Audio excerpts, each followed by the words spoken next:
Do you think for yourself? Sharon Horne-Ellstrom here. Quick question. A lot of times I think for myself. And then I'll be going about my day and I will have a thought or idea pop into my head and I'll realize that I don't really even believe the thought or idea that pops into my head. And then I stop and I ask myself, well, where did that come from? Who does this belong to? Why am I thinking that thought? Why do I believe that that is true for me right now at this moment? And maybe it was something that was true for me when I was a child. Maybe I believed that I'm not good at cooking. And as a child, I was a terrible cook. And that's part of why I learned to be a good cook over the years. But as a child, I could have very easily believed and told myself, I'm not good at cooking. And then I could have found a bunch of experiences where I had done a terrible job cooking. And I would have decided that I'm not good at cooking. And people would have told me I'm not good at cooking. My sisters and my mom and my dad and my relatives might have told me, you know, Sherry, you should find something else to be interested in because you just aren't a good cook. Now, do you ever have an idea that pops into your head like that and you're thinking about something, a topic, maybe it's a global issue like global warming or world hunger or good water, or maybe it's an issue in your family, that the types of relationships you have or how you are in any way, shape, or form in relationships or your job, things like that. We all have opinions and thoughts and beliefs and feelings about everything around us, including ourselves. So my question for you is, do you think for yourself? Are you willing to, for 30 days, think for yourself? Because in order to get up and go, to keep moving forward, to get momentum, to create what you want in your life, you have to be willing to stop and pay attention to, number one, what you're thinking, what your thoughts are, not on a constant basis, but every once in a while, you have to pop in and say, and evaluate what you're thinking and say, am I thinking for myself? Is this what I believe? Is this what I want to create in my life by having this belief? Or is this just something I heard somewhere? Maybe I heard it in school or at work or from my family or from a person that I thought was an expert and is an expert in an area that I want to be good at. And they're telling me basically that they're the expert and the guru of all time. And so why would I even try to be an expert in that? If you're thinking things like that, we want to pay attention to that. We want to notice what our thoughts are, especially if they are preventing us from getting where we want, to get up and go and create what it is that we want in our life. So why am I even thinking about this? Well, I'm thinking about it today because I'm in a training that's been excellent about causing me and all the other participants to actually pay attention to and notice what we're thinking, notice what our beliefs are and how they're impacting the results we're getting or the results we may not be getting, if they're causing us to actually stop ourselves. Because the truth is, we can create whatever we want in our lives. It's 99% of the time us that is stopping ourselves from getting and creating and moving toward what it is that we want. So I just want to let you know that in a couple of days now, on August 1st, we will be beginning the next 30-plus day free Get Up and Go challenge. This challenge is about you creating a process, adopting a process, installing it in your subconscious so that anytime you are faced with a change or challenge, even on a subconscious level, you will automatically handle it in the best way for you.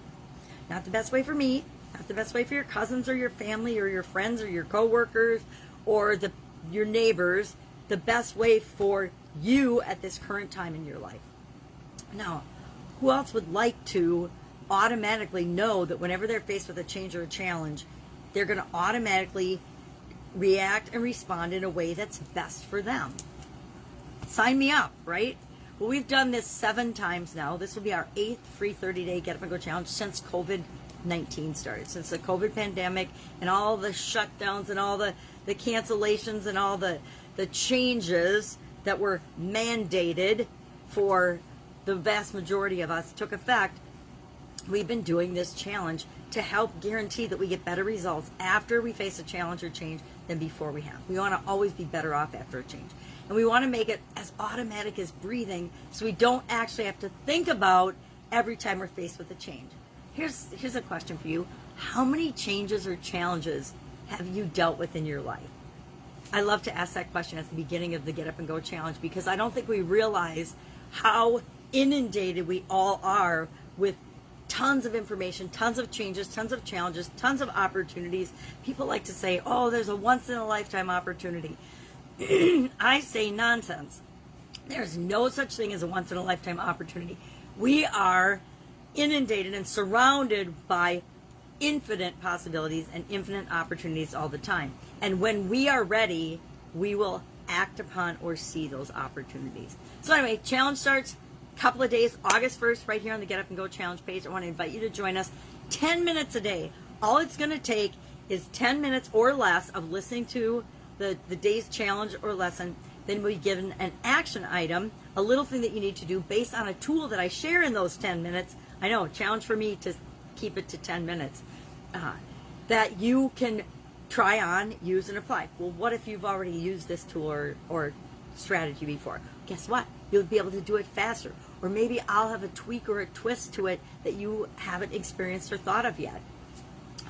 A lot of times we say, oh, I already know that. I don't need to pay attention to this. I've listened to this and heard this 20 times before. And then my challenge is always, or my question as a follow-up is always, well, are you using it? How has it impacted your life? Are you using this tool or strategy or technique that you're learning or that you've been exposed to 20 times in your life? And if not, why not? Or why have you not used it yet? Did you even try it when you heard about it one of those 20 times? The answer is inevitably no, because even these tools and things I've known for some of them for decades, and I would use them every once in a while, but then I forget about them because we are so inundated with information in life that we get sidetracked and we forget about all the resources we actually have at our fingertips. So just wanted to invite you to join us right here for the Get Up and Go Challenge, 10 minutes a day. It will be recorded so you can listen to it whenever you want. I like to do it live. I will do it live every day. And if you can join us live, great. If you can't, that's awesome because it's always available. I don't have disappearing content. I like to keep my content up so that people can access and learn whenever it's convenient for you, because you might have a lot going on in your life and you might not be able to make it for 10 minutes a morning at 11 a.m. Central Standard Time. If that doesn't work for you, then you feel like you've missed out, and that's not true because it's going to be available. And I still would prefer that you join us live because I know you get the most out of it when you're with other people and you're live and you commit to yourself, hey, every day at 11 o'clock I'm going to listen to this. Or you can create it and make it your own by saying, well, every day 11 o'clock I'm busy, but at 1 p.m. in the afternoon or 7 o'clock at night or midnight I can listen to it. I can do the action item. And it's just about showing up for yourself and being consistent. But the first thing you need to do is commit to thinking for yourself, deciding what everything means to you, for you, no matter who tells it to you, me or anyone else. Just because we say something doesn't mean it's true for you. I speak from what's true for me, and then you have to analyze that and say, okay, yeah, that works for you. I could try that on. I could try that tool on. If it works for me, great. Or maybe you have to tweak it a little bit to make it work for you. But find out what works for you and only do that. Only do what feels right and good to you. Does it mean you won't be uncomfortable sometimes? No. Some things make us a little bit uncomfortable, but it's working through that part that makes us uncomfortable that leads to the other side and the results and the transformation that we're all really looking for. All right. Have an awesome day. If you have any questions or if I can help you in any way, ask in the comments below or direct message me. Otherwise, I look forward to seeing you here on the Get Up and Go Challenge page once a day for the month of August. Have a great day, and I will see you soon.